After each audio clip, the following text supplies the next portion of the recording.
como deuterocanónicos. Ahí se lo dicen, nada más que la gente nunca lee. Ajá, ok. Bueno, ¿esto está claro? ¿Tienen alguna duda? ¿No? Ok, así fue como se estableció entonces estos libros. Ahora, yo sí, hermano. tengo una duda. A ver. Sí, porque el apóstol Pablo dice que hay de aquel que trae un evangelio diferente. Sí. Entonces lo que recalcaba mucho en las cartas era que el evangelio, o sea, que especificaba que el evangelio era el Señor Jesucristo de Dios. Exacto. Sí. Lo recalcaba. Sí. No es como cuando dice en el Apocalipsis que nadie quite porque si no será quitado su parte del libro de la vida, nadie ponga porque si no serán agregadas las placas. Igual, habrá, por ejemplo, en las nuevas traducciones, anteriormente, mis hermanos, ¿qué les diré? Hará 20 años no existían todas las traducciones que hay ahora. Que el lenguaje actual, que nueva versión internacional, que la de las Américas, que no existía todo eso. ¿Por qué surgieron tantas actualizaciones? Porque ya les he contado esto.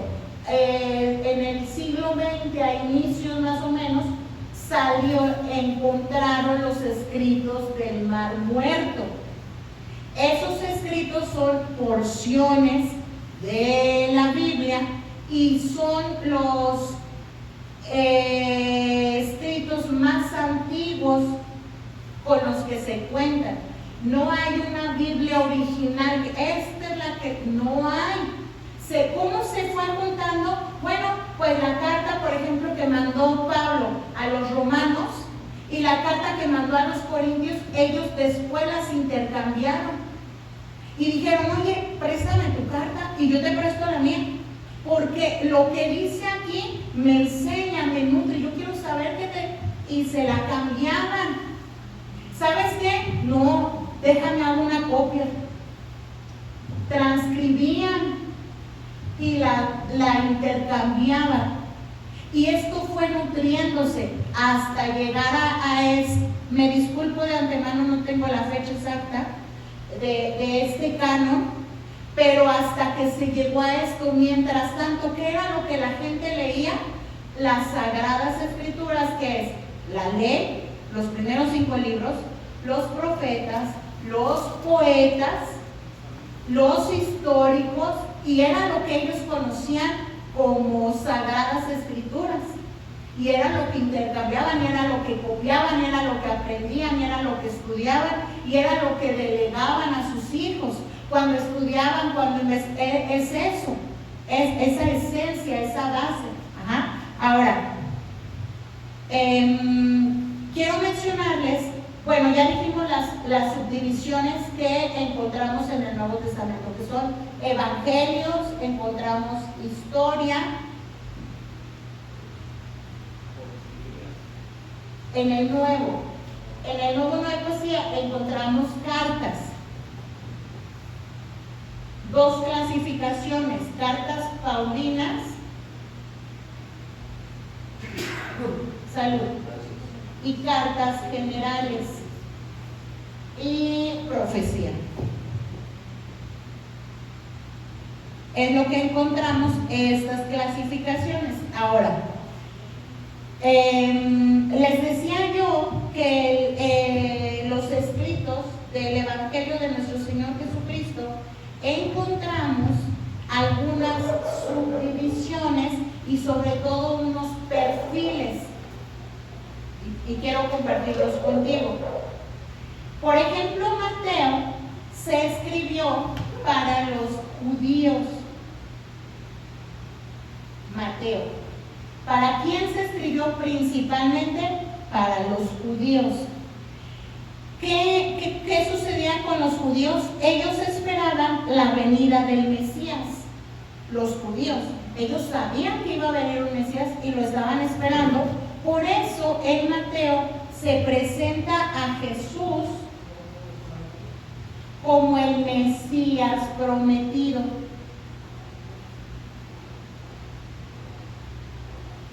es muy importante que los judíos entiendan esto. Por eso, si conociésemos a algún judío, el evangelio o el escrito del evangelio de nuestro Señor Jesucristo que deberíamos presentarle es Mateo, porque ahí se presenta a Jesús como el Mesías. Sin embargo, en Marcos encontramos que es más bien dirigido a los romanos. Marcos es dirigido a los romanos, a quienes se les presenta el verdadero ideal sobre el poder y servicio. Ellos buscaban una excelencia, por eso se les presenta el ideal sobre el poder. Acuérdate que era una nación que conquistaba, sobre el poder y sobre el servicio. Acuérdate la importancia para ellos de llamar Señor a alguien, que no fuera el César.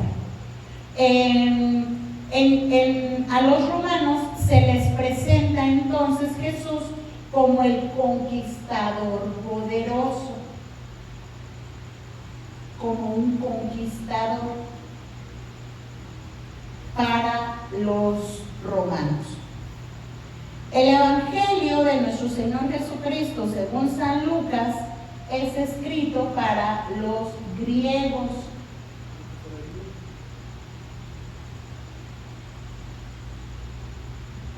¿Qué dijo, perdón? Era griego, pero fíjense, el aspecto que ellos están transmitiendo, lo que ellos están enseñando es presentar a Jesús como el hombre perfecto.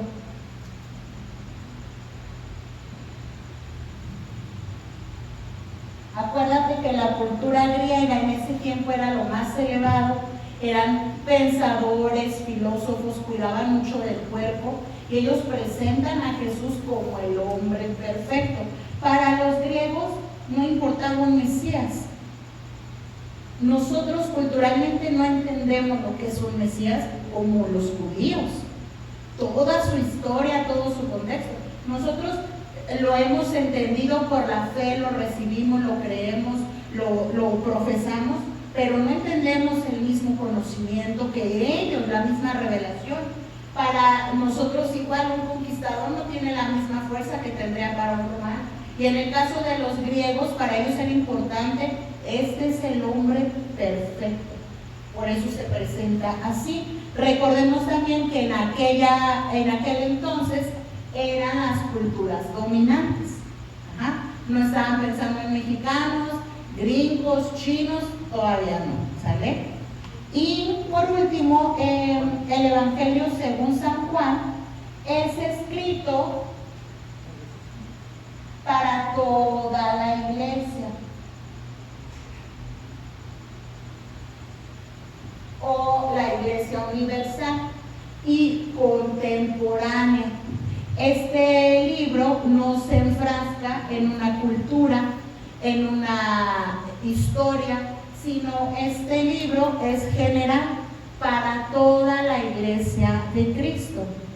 Por eso, en Juan nos presenta a Jesús como el Hijo de Dios.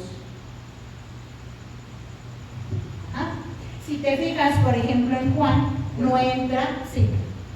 Juan fue escrito a la iglesia y a todo el mundo. Sí, universal. Bueno, iglesia, o sea, creyentes, y es el ideal para convertir a los no creyentes. ¿A eso te refieres, amor? A la iglesia y a todo el mundo, o diríamos a la iglesia de todo el mundo, ¿sí? Por eso se presenta como el Hijo de Dios y que solamente en Él se encuentra libertad. Ok, ¿ya lo anotaron? Muy bien, a ver.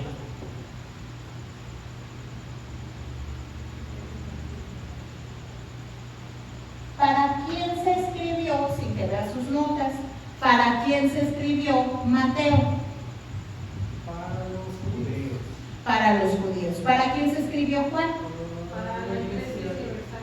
La iglesia universal, para todo el mundo. ¿Para quién se escribió Marcos? Para los romanos. y Lucas para los griegos. Muy bien, nombre, mis hermanos. Muy bien, ok. Entonces,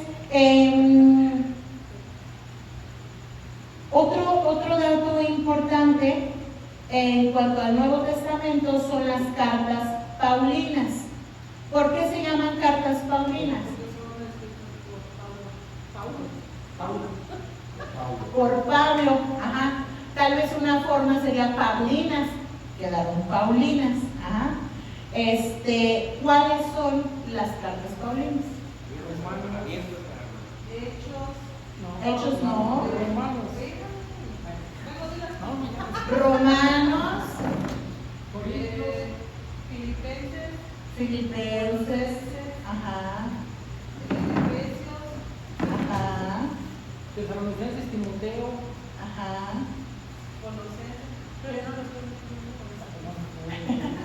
Ok, en orden como lo conocemos sería Romanos, primera y segunda a los Corintios, Gálatas, Efesios, Filipenses, Colosenses, primera y segunda a los Tesalonicenses. Hasta ahí. Ajá. Perdón, no. Primera y segunda Timoteo, Tito y Filemón. ¿Por qué se llaman paulinas? Porque las escribió Pablo. Ya hemos dicho que no decimos la carta de Efesios. No es de Efesios, es a los Efesios. Porque la escribió Pablo para los Efesios. ¿De quién era la carta? De Pablo. ¿Para quién? Para los Efesios. Ajá. Y las cartas generales también son conocidas como cartas universales. Estas cartas no van dirigidas a nadie en particular. Son escritos por ejemplo, la carta de Santiago. Aquí sí decimos de Santiago. Y no decimos para quién, porque es universal. Es como el Evangelio de nuestro Señor Jesucristo según San Juan, que es universal. Ajá. Pero las cartas generales o universales las conocemos por quien las escribió. Entonces, dicho lo anterior, ¿quién habrá escrito la carta de Judas? Judas. ¿Quién habrá escrito la carta de primera, segunda y tercera de Juan? Juan. ¿Quién habrá escrito la carta de Santiago? ¿Quién habrá escrito la carta de Hebreos? No, eso no se sabe. eso no se sabe, pero como se narra, como se explica Pablo, Lucas. Pareciera que es Pablo. Hay quien cree que fue Priscila o Aquila. La mayoría, yo personalmente me inclino por Pablo, pero no dice. Y si no dice, pues yo no puedo decir. Por eso esta, aunque es una carta universal, sí se dice Hebreos, que es dirigida a los hebreos. Ajá. Les iba a decir otro aspecto de las cartas. La de Hechos fue escrita por Lucas. No es carta, es un libro histórico y fue escrito por Lucas. Hay quien recomienda a la hora de leer el Nuevo Testamento empezar con el Evangelio de nuestro Señor Jesucristo según San Juan, y luego Mateo, Marcos, Lucas, y luego Hechos, porque Hechos es continuación del Evangelio de nuestro Señor Jesucristo según San Lucas. Ajá. Al libro de los Hechos se le dice el Evangelio quíntuple. El Evangelio quíntuple, ok.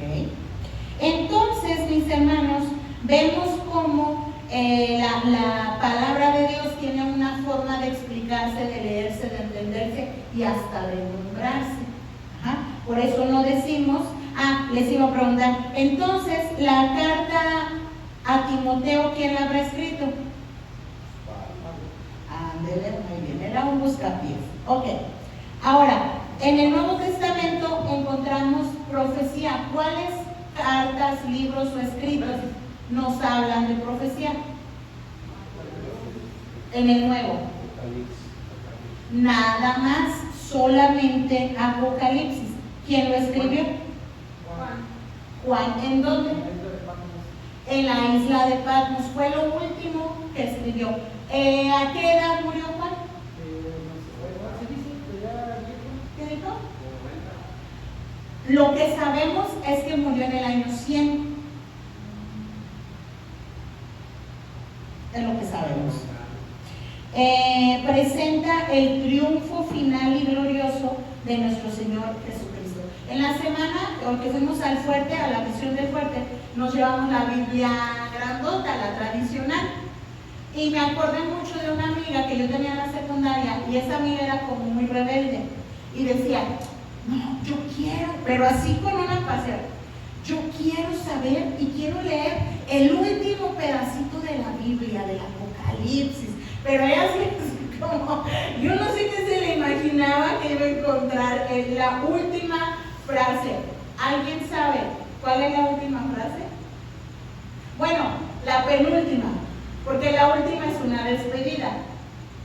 La penúltima frase dice, ciertamente vengo en breve. Y yo no sé mi amiga qué se imaginaba encontrar, pero mis hermanos, la Biblia desde Génesis hasta Apocalipsis es palabra viva, que transforma la vida del hombre. Y yo decirte esta penúltima frase, que tiene tanto poder, el Señor Jesús en esta revelación que le da a Juan diciendo, yo regreso pronto. Se me estremece la piel, es palabra viva. Es palabra fiel, dice también el escrito. Esta es palabra fiel. El que hizo, el que vi, el que murió, el que resucitó, dice, vuelvo, yo vuelvo.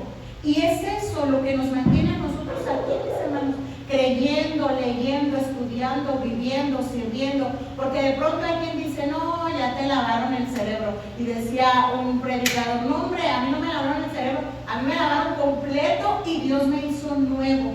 ¿Qué es lo que nos transforma? Su palabra. Entre más lea yo su palabra, más transformado seré, pero no en una lectura, no, en una lectura profunda, palpable, entendiendo lo que te digo ahorita, esta frasecita, vengo en breve. Una persona que no sabe lo lee, ¿qué le entiendes? Pues que va a venir otra vez alguien. Pero para nosotros esta palabra es poderosa y no es nada más un hasta luego, no. ¿Por qué? Porque para nosotros es vida Y es una esperanza. y es una esperanza y es nuestra fe, ahí está fundamentada nuestra fe. Ok, resumiendo entonces las clasificaciones del Nuevo Testamento, encontramos en total 27 libros, 4 evangelios, 1 histórico, 13 cartas paulinas, 8 cartas generales y 1 de profecía. ¿Sale? Ok.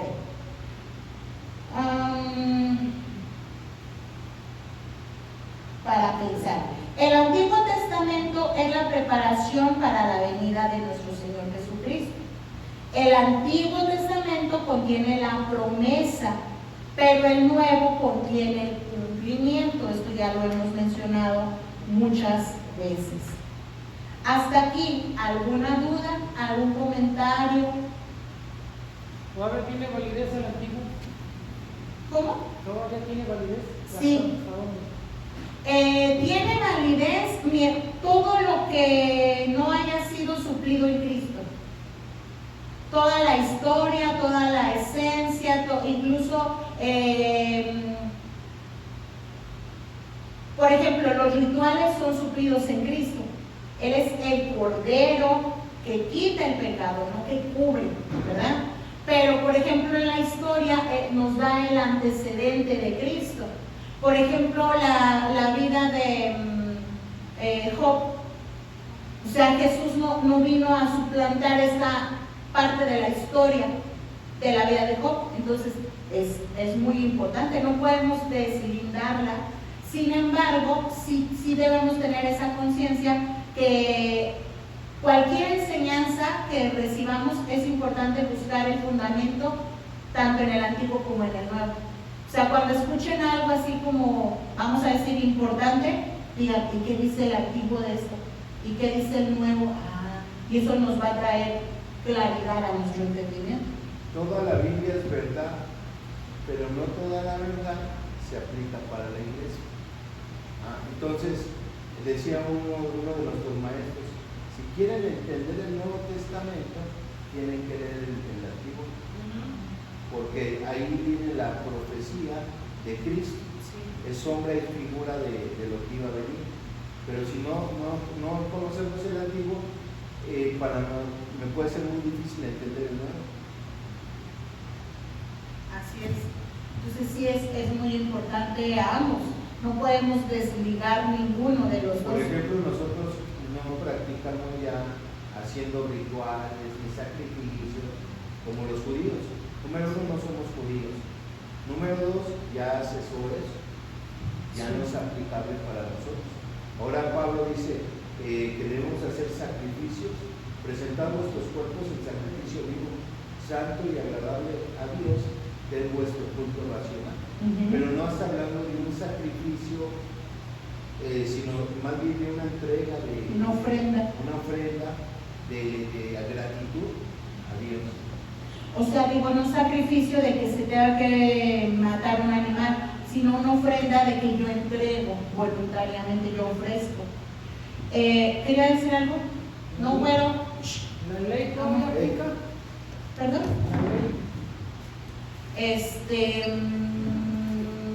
Bueno. Sí, en el nivel que la dejó Cristo. En el nivel que la dejó Cristo. Por ejemplo, dijo el Señor Jesús, oyeron que fue dicho ojo por ojo y diente por diente, ¿verdad? Eso lo habían dicho ¿en dónde? Esta ley se estableció no solo en el sentido de si tu hermano te da un golpe, tú regresaselo. Esta ley se estableció en un sentido de equidad, sobre todo comercial. Carla vende jitomate. Bueno, lo que ella me dé, yo le voy a dar justo lo que ella me dé. Ojo por ojo, diente por diente. También se aplicaba en este sentido, pero esa era su esencia. Ahora, ¿qué dijo el Señor Jesús respecto a esa ley? ¿Sigue vigente la ley? Él la llevó a otro nivel. Por ejemplo, el adulterio.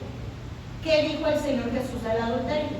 Porque la ley se aplicaba encontrando sobre todo a la mujer en el acto mismo. Pero dice que ya cualquier hombre que mira a una mujer con codicia ya adultera con ella. ¿Se quitó esa ley? No, se llevó a otro nivel. ¿Sigue vigente? Sí, en el nivel de Cristo. Más bien les abrió el entendimiento. Ajá. Porque no lo entendían de esa manera. Decían, bueno, no voy a adulterar. Donde no yo puedo, no puedo adulterar, pero donde me vean. Sí, pero donde nos ve Dios, que Él conoce todas las cosas. Él escudriña la mente y el corazón. Entonces, ¿qué nos debemos de guardar para Dios? Entonces, es una ofensa desde nuestro interior hacia Dios. Sí, porque esa ley antigua lo que podían hacer era cuidarme que no me vean, no cuidar agradar a Dios. Entonces, muchos hasta la fecha podemos seguir adulterando viendo una mujer, deseándola. Sí. Así es. Ok. ¿Alguna otra duda o observación? Sí. No es duda ni nada, pero ahorita he estado leyendo el libro de Hechos bien, así, ¿cómo se dice? Bien, una hoja, dos hojas. Y los apóstoles siempre predicaron, entonces voy a hacer un fundamento, predicaban del arrepentimiento y de la fe, Sí. ¿verdad? Que nos decía que llegaba. Y siempre sacaban escrituras, sacaban escrituras del Antiguo Testamento. Sí. ¿Okay? Sí. Pero también le añadían el arrepentimiento y luego la fe en Jesucristo. Y ellos, ¿verdad?, pensaron de esa manera y Sí, de hecho la palabra nos enseña que predicaban la, ¿cómo dice? De los profetas, ¿cómo dice, amor? Yo ahorita me acordé. Lo que se anunciaba era esa predicación de los apóstoles, pero tiene una frase específica. A ver si ahorita me acuerdo. Y de pronto dice uno, ¿cuál es esa enseñanza? La enseñanza de los apóstoles. Dice, y compartían el pan y enseñaban esta enseñanza de los apóstoles. ¿Cuál era esa enseñanza? Por ejemplo, la doctrina de los apóstoles. De pronto, mis hermanos, a mí me costó muchos años entender que lo que Jesús anunciaba era ese evangelio, esa noticia. El evangelio del reino es lo que Jesús anunciaba. Y decía en sus parábolas, el reino de los cielos es como, y daba la enseñanza. Y nosotros a veces venimos y anunciamos sí arrepentimiento, sí la fe, sí el perdón, sí la ley, pero ¿cuál es el evangelio del reino? De pronto no lo anunciamos, de pronto nos quedamos antes de decir hay un reino, hay una buena noticia, o sea, traducido, evangelio del reino es la buena noticia del reino de Dios. ¿Cuál es la buena noticia del reino de Dios? Pues que Jesucristo murió y resucitó. Fíjate, la esencia es el rey de ese reino vino. Ese es el anuncio. Vino. Claro, murió, claro, resucitó. Pero la enseñanza es que el reino, decía el Señor Jesús, el reino de los cielos está cerca, está aquí. No, el juicio para los malos está aquí. No, el reino de los cielos está aquí. Y se hace palpable Dios con nosotros. Ahora es Dios en nosotros. El reino de Dios en mí. ¿Qué quiere decir eso? Toda una cultura que se debe implantar en mi vida, donde no se miente, no se adultera, no se engaña, no se abusa de nadie, no se le roba a nadie, no se le engaña a nadie. Pero esta es toda una cultura de ese reino, donde se hace la voluntad del Padre, donde Dios no me hace manita de cuerpo para convencerme, ay sí, Señor, está bien en el reino. No, es una naturaleza, porque yo pertenezco a ese reino. Sí. Había bien que nos hiciera manita de cuerpo, de repente somos medio tercos. De repente hay mucha gente que camina así. Hay mucha gente que usted va a conocer dentro del evangelio, dentro del cristianismo, voy a decir, que vive en miseria, que vive en problemas, que vive con esta fe. Mi hermano Osvaldo recién publicó en